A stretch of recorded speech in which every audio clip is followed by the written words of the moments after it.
She gave up salt, fruit, and sleep, all in the name of cleansing. But when her legs collapsed in the driveway, even her family blamed her. What happened next left her entire community stunned. And it all started with one simple drink. You know what's funny? People think that once you hit your 50s, you become some sort of enlightened adult who eats kale with enthusiasm, stretches daily while humming to spa music, and takes vitamins like a religion. In reality, most of my patients over 50 treat their bodies the way folks treat rental cars: hard use, low maintenance, and God help whoever's next. I'm Dr. Brian Reeves. Been a practicing physician for 27 years, specialized in geriatrics, which basically means I work with people who know what a cassette tape is and still think margarine is a health food. And let me tell you something right now. If I had $1 for every time someone over 60 asked me why they wake up screaming with a leg cramp at 2:15 a.m., I'd have retired, bought a vineyard in Sonoma, and spent my days yelling at squirrels. But I'm still here. Why? Because someone has to call out the nonsense. Let's start with this. No, it's not just age that makes your legs cramp at night. That's the lazy lie people tell themselves right before microwaving their third cup of decaf and falling asleep on a recliner with the TV yelling about a drug with 75 side effects. And now you're here. You're over 50, maybe 60, maybe 70. You're tired, achy, and wondering why your calf muscles feel like they're in a wrestling match with invisible demons at 3 a.m. Well, buckle up, because what I'm about to tell you is going to shake you harder than your morning coffee with a splash of denial. Her name was Judith, and she thought she was healthy. It started one Tuesday morning. Cold outside, warm coffee in hand, and I'd already seen a guy convinced that peanut butter was a superfood because his dog eats it daily. My standards were low. Then she walked in. Judith Stanley, 73 years old. Dressed sharp, earrings on point, hair curled like she meant business. Her husband, Jack, followed behind her like a man headed to his own execution.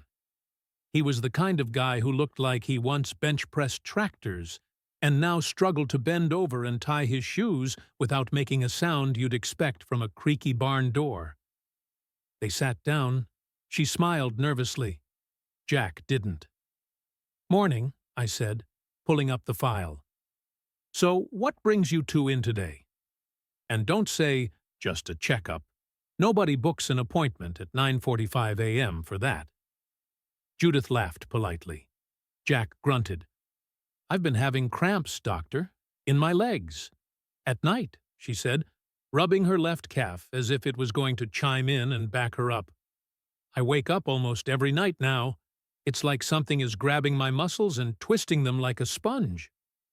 "And by almost," Jack added, leaning back with all the subtlety of a bulldozer, "she means every single night. I'm on the couch now. Sleep? Haven't seen her in weeks." Judith elbowed him lightly. "Have you tried anything?" I asked. She nodded. "I drink herbal teas. Nettle, dandelion, sometimes valerian. I cut salt out of my diet. I take magnesium pills. I even stopped drinking coffee after 5. And that, folks, is what I call the grandmother gambit. The belief that if you eat enough green things and sip weird teas with names like Liver Bless or Zen Root Fusion, your body will behave. It won't. The toxic cocktail nobody talks about. I took some labs, routine blood work. We talked medications. She was on a mild blood pressure pill, a daily multivitamin that smelled like despair, and, get this, nothing else. Her labs came back weirdly. Clean. A little too clean. Her sodium was low normal. Her potassium? Barely hanging on the bottom edge of the acceptable range. Magnesium was okay, but her hydration levels were through the roof. I leaned back in my chair and sighed. "Judith, let me ask you something," I said. "How much water do you drink in the evening?" She smiled proudly, like she just aced a quiz. "At least 8 glasses. I read online that hydration is the secret to anti-aging." Jack muttered under his breath, "So is sleep. But guess what? I haven't had." And there it was, the big reveal. She was drowning herself in water. No joke. The same people who say, "Too much of a good thing can be bad," will guzzle water like it's holy, and never consider that they're flushing out every mineral their muscles need just to relax. I pulled up a diagram. This is your muscle. This is your nervous system. This is how they scream at each other when they don't have enough electrolytes to chill the hell out. And here's your herbal tea, acting like the school hall monitor no one asked for, draining what little you've got left. She blinked. Jack smirked. I continued.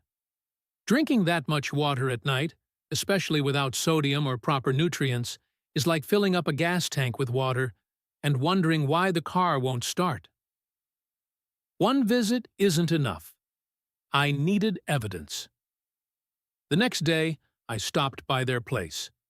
I usually don't do house calls, but something in her eyes had unsettled me. Like a woman on the edge, convinced she was doing everything right and still failing. Jack opened the door with a grunt. She's in the kitchen brewing swamp in a teacup again. Sure enough, there was Judith, hunched over her counter, brewing a storm of dried herbs that smelled like something between hay and regret. She turned, surprised to see me.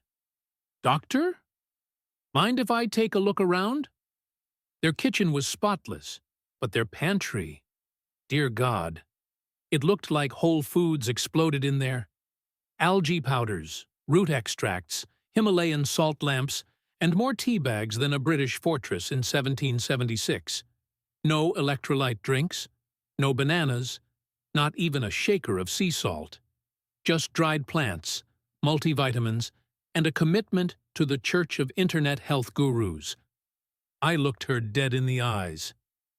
"Judith, when's the last time you ate a proper dinner with protein, carbs, and, dare I say it, actual flavor?" She paused.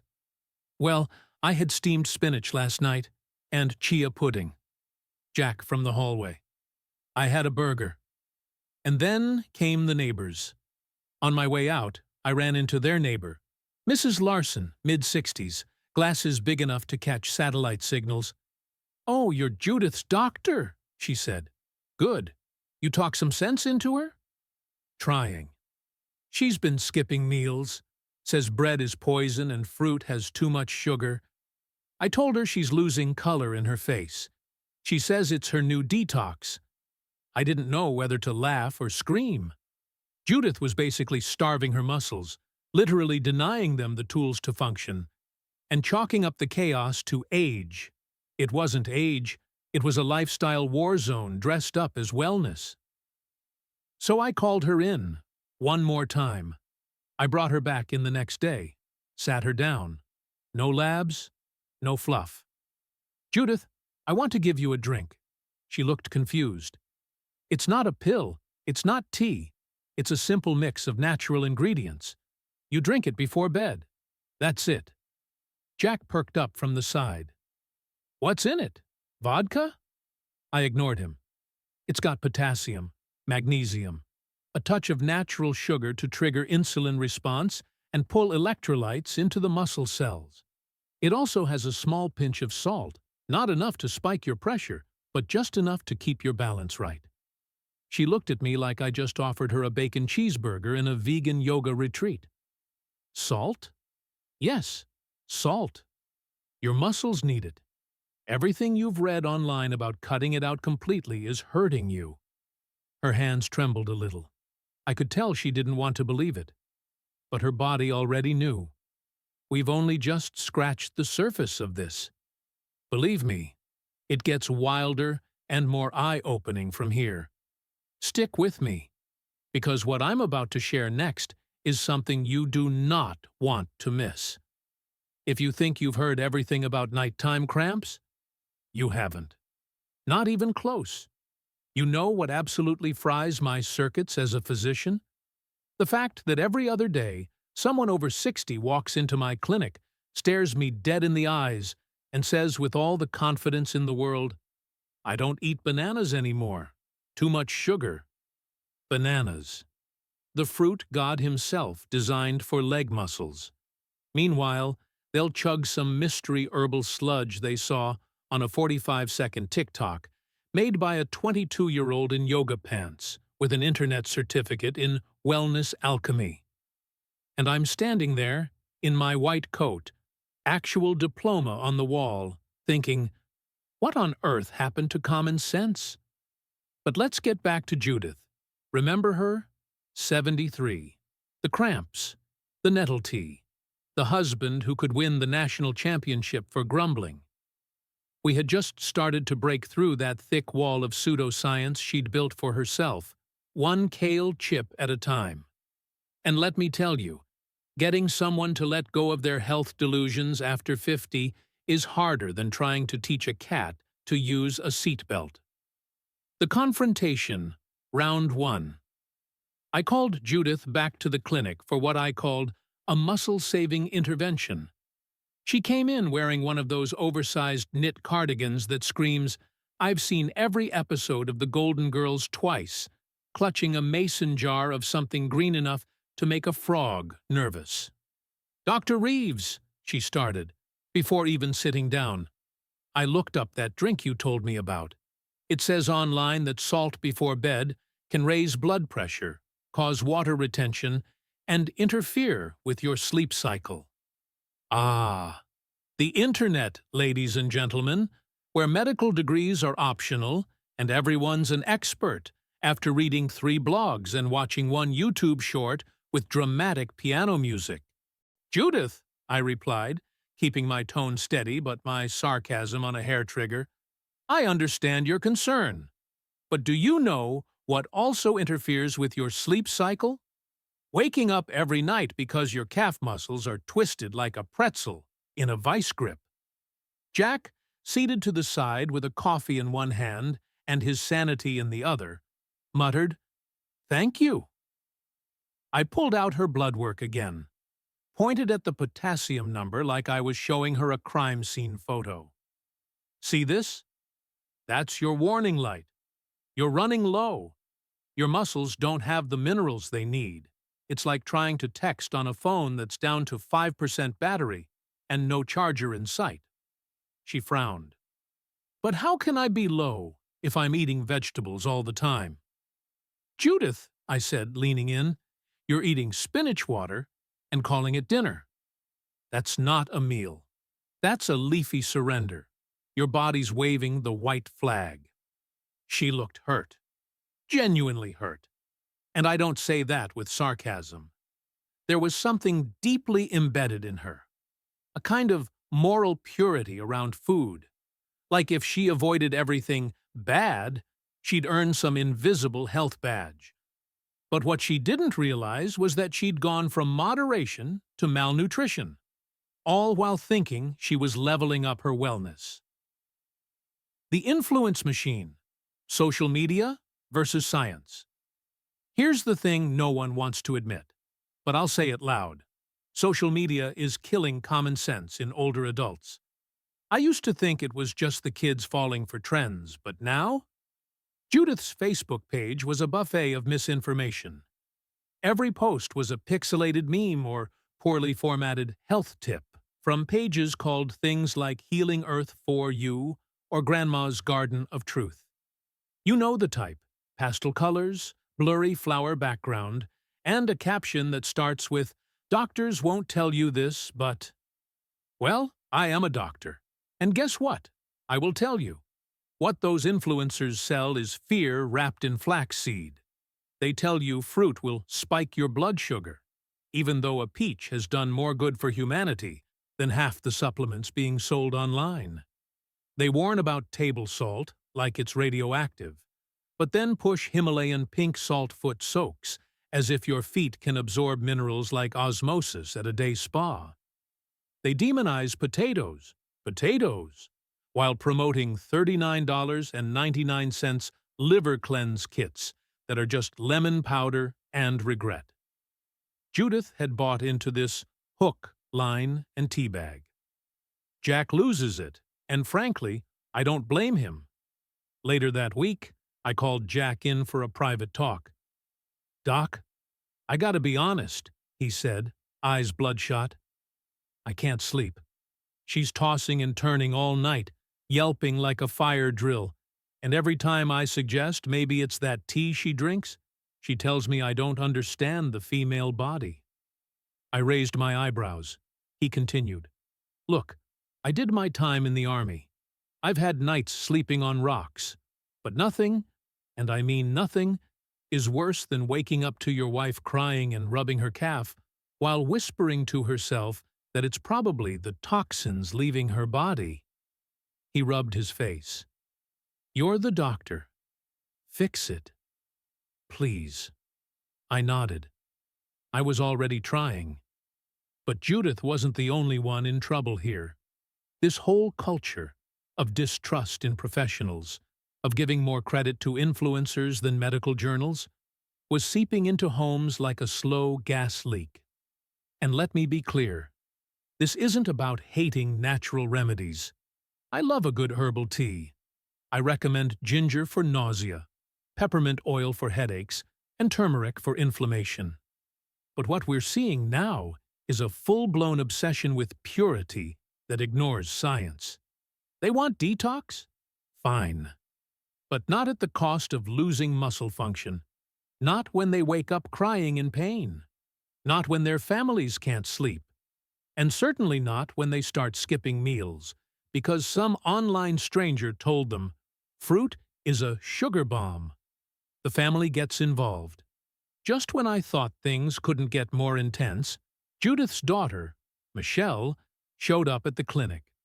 Mid-40s, smart, sharp-tongued, and definitely not here to chit-chat.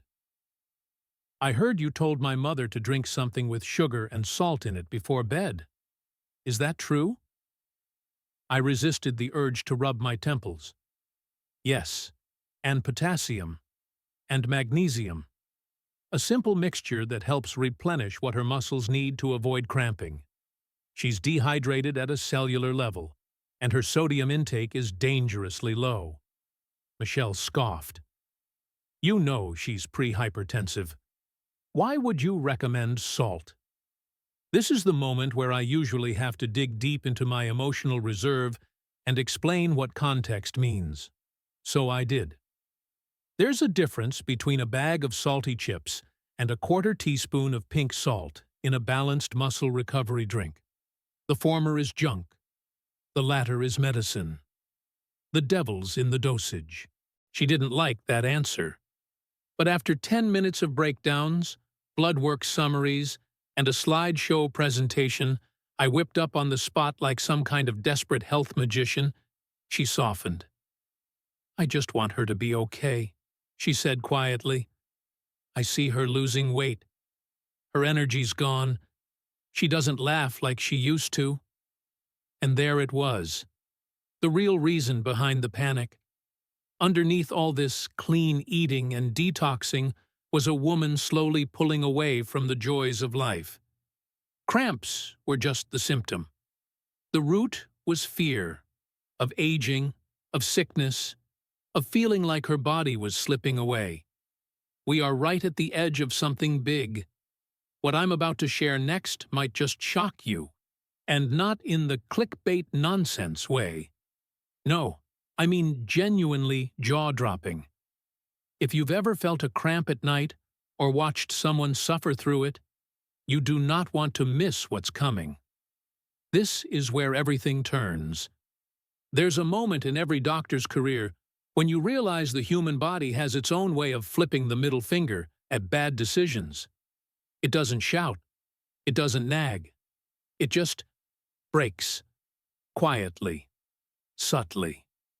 Until someone, often too late, finally gets the memo. For Judith, That moment came on a Sunday. A bright, sharp, perfectly ordinary American Sunday. She'd just returned from a farmer's market, the kind where overpriced blueberries sit next to kale bouquets, and someone plays a sad saxophone for tips near a vegan donut stand. She was carrying 2 bags of produce and 1 gallon of organic almond milk like a badge of honor. Her husband, Jack, as usual, was trailing behind her like a man being forced to participate in a yoga retreat without coffee. They were halfway across the driveway when it hit. The collapse. Now, Jack isn't what you'd call the sentimental type. This is a man who thinks hugs are a security risk, and once called an ambulance only because the neighbor insisted that bleeding from both nostrils probably isn't seasonal allergies. So when he called me directly, not Judith, not Michelle, Jack, I picked up on the first ring. "She's down," he said. I blinked. "What do you mean she's down?" Judith collapsed. Legs gave out. She was talking about a weird buzzing in her calves, and then, boom, right on the pavement, like someone unplugged her. I was already grabbing my bag and heading out the door. At the house, a body in revolt. Judith was lying on the couch with a cold pack under her knee and tears of embarrassment in her eyes. Not pain. Embarrassment. That's how deep the shame runs in some of my patients. They'll rather limp through agony than admit something's wrong. I checked her reflexes, her pulse, her hydration. Her calves were twitching even while she rested. Her blood pressure? Dangerously low. Not call 911 low, but the kind of low that whispers, "If you stand up too fast, we're going to throw you on the floor again." I asked what she'd eaten that day. A green smoothie and 2 Brazil nuts. I tried, really tried, not to react. But Jack? He wasn't having it anymore. "Doctor, she thinks protein is inflammatory. She won't eat meat, won't touch eggs. Says tofu messes with her hormones. She's basically living off powdered air and grass clippings." Judith's eyes welled up. "I just wanted to be healthy," she whispered. "All these books and blogs, they made it sound like cleansing would give me energy. That cutting out salt and sugar would reset my system." I pulled a chair up, sat down, and looked her square in the face. "Judith, your body is not a dirty window. You don't need to detox it with punishment. What you need is fuel, minerals, balance. Not another herbal cleanse, not another Facebook smoothie recipe. What you need is to stop treating your body like a project and start treating it like a living, breathing friend that's begging you for help." The real conversation. No filters, just truth. She didn't talk for a while. Finally, she said, "But isn't this just aging? Isn't this what happens when you get older?" That's the line. That's the defeatist anthem I hear from so many patients. And it drives me up the wall. "Judith," I said, "yes, muscles weaken with age. But they don't self-destruct unless you give them a reason. Night cramps aren't just a symptom of age. They're a sign that your body is running on empty. You are not aging. You are malnourished." And that word hit her like a hammer. Malnourished. She looked down at her hands like she didn't recognize them. "But I've been so careful." "Exactly," I replied. "You've been careful in all the wrong ways. You've been filtering your food like it's a criminal background check. Bananas are too sweet. Bread has gluten. Salt is the enemy. At this rate, your body's going to start consuming its own muscle for energy. Because it already is." Jack chimed in, half whispering, "Told you." The turning point. The drink returns. Later that evening, after the adrenaline wore off, I returned with something in a mason jar. Yes, a mason jar. I know. Irony.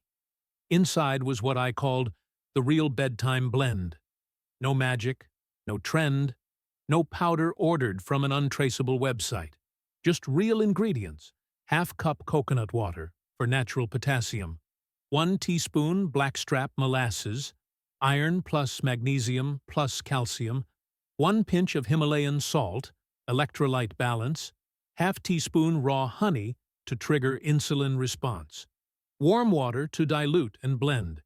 You drink this an hour before bed, I said. No gimmicks, no hashtags, just science. You'll sleep, you'll heal. She held it like it was a live animal, smelled it cautiously. It's sweet. Yeah, because muscles don't work on guilt and shame. They need fuel. She drank it. Jack actually smiled. The private talk with Michelle. 2 days later, Michelle showed up again. This time, not angry, just tired, worn around the edges. She told me she drank something with molasses, she said flatly. I nodded. And salt. Yup. She also made an omelet for lunch. First one in 3 years. Now we were getting somewhere. She's worried, Michelle said, her voice soft. She thinks she wasted years chasing the wrong things. I paused, chose my words carefully. No one teaches us how to age. We're bombarded with messages that make it sound like youth is the only version of health, and that everything after 50 is just a slow decline. That's the real lie. She looked at me with a kind of hollow relief, like someone finally said what she had been thinking all along. Then why is no one saying this? She asked. I gave a tired smile. Because it's not sexy. You can't sell balance. You can't market moderation. You can't go viral telling people to eat real food and sleep more. The emotional wall cracks. That night, Judith called me. Her voice was shaking, but not from pain. I slept. I sat down. I actually slept, doctor. No cramps, no twitching. I woke up and nothing hurt. Nothing felt like it was going to explode. I haven't had a night like that in over a year. And then she said something I'll never forget. I was so afraid of dying slowly. I forgot how to live. That's it. That's the wound inside so many people her age. Not just the physical pain, but the emotional torment of feeling like they're breaking apart and no one's listening. But I was. And now, so are you. No spoilers. Just a promise. You've stuck with me this far. And trust me, what comes next will flip everything you think you know about aging and nutrition. But I won't spoil it. Not one hint. Because life doesn't come with previews. Neither should real stories. We are standing on the edge of transformation. What's about to unfold in the next part is not just a resolution. It's something every person over 50 needs to hear. If you stop here, you're missing the most important moment of all. The moment when change becomes real. Don't miss it. There's a strange silence in the room when a person who's been in pain for months, sometimes years, finally wakes up without it. It's not joy, not at first. It's disbelief, like a prisoner who hears the cell door open and waits, still sitting on the bench, unsure if it's real. That was Judith on the morning after her first cramp-free night. She didn't jump up and do cartwheels. She didn't post a picture of her healing journey holding a smoothie bowl under sunlight. She just sat on the edge of the bed, hands in her lap, waiting to feel that familiar tightening, that burning spasm, that 2 a.m. betrayal. But it didn't come. For the first time in over a year, her body didn't revolt. It rested. And that, more than any pill, patch, or powder, was what started the real change. The Great Pantry Purge. Now, I'd love to say that after one good night of sleep, Judith marched into her pantry like a general and threw out every overpriced supplement, detox kit, and bag of dried disappointment. But no, change doesn't come with a trumpet. It started with one banana. She sliced it, added it to a bowl of oatmeal with actual salt, and called me to say it felt like a rebellion. A banana. That's what we've come to, folks. A piece of fruit treated like a scandal. Then came the rest. Out went the teas with names like Cleansing Moonlight and Peaceful Colon. Gone were the Himalayan charcoal biscuits and algae tinctures. And somewhere near the back of the top shelf, we found a bottle of detoxifying mushroom dust that looked like expired dryer lint. Jack stood next to me during this pantry raid with his arms crossed like a proud sergeant. She used to hide this stuff behind the quinoa like I wouldn't notice. I swear, half our grocery bill was going to mulch in a jar. He turned to Judith and grinned.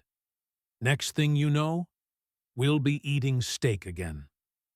Judith rolled her eyes, but didn't argue. That, my friends, is what we call progress. Bringing the body back to life. Here's something most people don't understand. Your muscles don't just need calories. They need the right kind of calories, delivered at the right time, supported by the right nutrients. And no, that does not mean eating lettuce 3 times a day with a side of fear. Judith's new bedtime drink, a simple blend of coconut water, molasses, honey, salt, and warm water, became her ritual. She called it her muscle tea, even though it was barely a tea at all. The first week, the cramps stayed away. The second week, she stopped waking up entirely through the night. By the third week, she was walking more, moving more, laughing more. You want to talk transformation? That was it. Not a miracle, not magic, just science applied with consistency. The antagonist comes clean. You probably remember Michelle, Judith's daughter, the one who thought I was trying to sabotage her mother's blood pressure by suggesting a drink with salt and molasses. The woman who once lectured me about natural alternatives using bullet points from a wellness blog written by someone with no credentials other than a lotus flower logo. Well, Michelle showed up at my office 3 weeks after her mother's collapse, and she looked different. Less tension in the jaw, less suspicion in the eyes, and, surprisingly, carrying a container of that very same bedtime drink I'd prescribed to Judith. I tried it, she said, setting the jar down on my desk. And? I've had restless legs since my late 30s. They've calmed down this week. I haven't changed anything else. I gave her a long look. Not smug, not triumphant, just steady. That's because it works, she nodded, sat down, looked at me like someone who was finally ready to listen instead of argue. I still think some of what Mom did had value, she said. Cutting processed foods, being mindful, reading labels. And I agree, I replied. I've never told anyone to live off fast food and soda. But when wellness becomes obsession, when people start fearing fruit, that's not health. That's orthorexia. She blinked. That's a real term? Oh, yes. And it's rising fast among older adults who spend more time on Facebook than in a grocery store. That was the day Michelle stopped being an antagonist. She became an advocate. The community ripple effect. You know what happens when an elder in a community starts to feel better? People notice. Judith wasn't bragging. She wasn't handing out flyers. But her church friends, her knitting group, her book club, they all noticed the change. You're glowing. You look well rested. You're walking better. What are you doing? And that's when the most surprising thing happened. She told them. Not about a miracle pill. Not about a 30-day detox. Not about some boot camp run by a 22-year-old who's never had joint pain in their life. She told them about balance, about salt, about potassium, about honey, about the truth. And they listened. One by one, they came into my office. Bernice, age 67, with a stack of essential oils and a list of questions. Tom, 71, who'd given up bananas because they're too sugary, but was willing to unlearn. Linda, 74, who wanted to know if her collagen powder was doing anything or just making her wallet thinner. I treated each one not like a convert or a fool, but like what they were. People trying to make sense of their bodies in a world that throws fear at them with every scroll, every click, every ad. The final conversation. 1 month after the fall, I met Judith and Jack for lunch at a small diner off Route 28. Nothing fancy, just real food and real people. She ordered eggs with toast and asked for salt on the table. Jack nearly fell out of his chair. "I never thought I'd see the day," he said, mock-wiping a tear. Judith just smiled. Not a weak smile, not a forced smile. A full, face-brightening, "I've got my life back" smile. She looked at me and said something I'll never forget. "You didn't just fix my legs. You gave me permission to stop punishing myself." Let that sink in. Because that's what too many seniors are doing right now, punishing themselves with guilt-based health routines that drain joy, energy, and nutrition. No tease, no tricks. Just truth. So if you've made it to the end of this story, and you're sitting there wondering if this is just another pitch, let me be clear. I'm not selling you a drink. I'm selling you your body back. The one that slept through the night. The one that walked without pain. The one that ate real food and smiled without shame. This isn't about magic ingredients. It's about muscle memory, literally and emotionally. So the next time you reach for that trendy detox packet or throw out a banana because someone online said it's bad, I want you to stop, take a breath, and remember, Judith. Remember that healing doesn't always come from sacrifice. Sometimes it comes from surrendering to what actually works. And that's a wrap. But not the end. I'm still seeing Judith. We talk once a month. Not because she's in pain anymore, but because she wants to keep learning. She wants to help others. She wants to share her story. And now, you know it.